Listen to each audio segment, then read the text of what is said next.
And as we said, we are proud to present the experts in sports psychology, Performance Pursuit. First off, we want to thank Angelina and Jason for giving us the opportunity for us to be here. We definitely think it's a pleasure. First time being in MITCA. Drove all the way from Chicago today, driving right back after. So as Angelina kind of mentioned, I'd say roughly about 6 weeks ago, we had the opportunity to kind of work with her team to do some sports psychology, specifically to the needs of the team. Kind of based off this theme that we had for running, for success, and for life. And similar to what kind of Jason said, as you know, running is a universal sport. It's something you're going to take with you for the rest of your life. So we're all about building better people, but better athletes at the same time. So in our presentation, we're going to focus on a lot of aspects of what we do, who we work with, how we even came together, a couple of tips for athletes, as well as for coaches that could be applied. We're going to have a couple of activities as well. One of them at the very end is one of the skills most used by athletes, as well as our clients, coaches could use it as well to kind of help. Decided that, in 2013, decided I want sports psychology is definitely a thing I wanted to go and pursue. Kind of brought me to Chicago, besides wanting to experience the first winter in my life.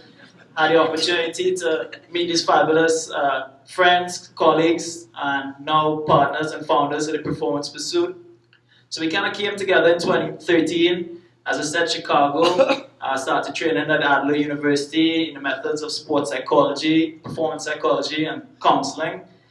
Being there, we kind of started this journey of working with several teams and athletes across the Chicagoland, kind of combining our experiences now from as our passion for sport and assisting others, combining with our previous athletic experience and our professional consulting experience. We kind of formed an entity that kind of exemplifies everything we try to do in terms of helping individuals, teams and groups, coaches, anything about just trying to make you a better what you want to do, as well as just trying to improve performance using our consulting that we work with.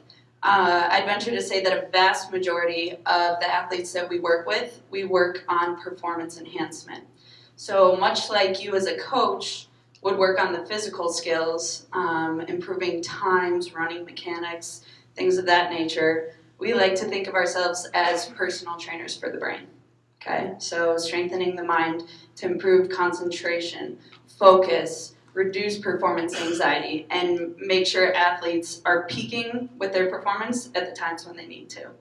So today, just 4 aspects that we're going to cover, the importance and use of sports psychology, especially as it relates to running. 3 facets of mental toughness that Kai said you could use as coaches when looking for what athletes you want to develop, or 3 things that you can kind of bring to the table for your athletes in terms of mental skills. An example of sports psychology intervention that we would use with athletes, and then also a case study to kind of help you guys transfer what we're talking about here and apply it to like a real life situation. But up here we have a list of areas that we typically see that athletes need more improvement on and more practice. Attitude is on there twice. It's not a mistake. It's only because it's that important. So these are different areas that we typically see and that we try to work on with the athletes, whether it's in an individual setting or if it's in a group setting with the whole team. A few of them that we see the most often, I would say, are self-talk, confidence, and goals and commitment. And like I said, that can be on an individual basis or as a whole team. So deciding which skills to focus on with which athlete, for us, is a process of assessing his or her mental skills with a written assessment. It can also include feedback and collaboration from the coach, sometimes the parents. And then when circumstances allow, it can include some observation of the athlete or the team. So if we go and a coach wants us to work with their team, we can observe their practice to see what their communication skills are like, who the leaders on the team are, and then we can know how to base our further work with them.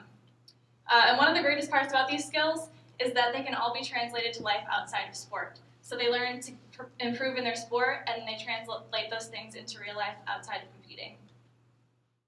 So just in case if you have any other questions that maybe you might think of as the conference continues the next couple of days, feel free if you have any questions or any concerns. We do some free consultation as well initially, so feel free to let us know. And of course, thanks again to Angelina and Jason for the opportunity to be here tonight.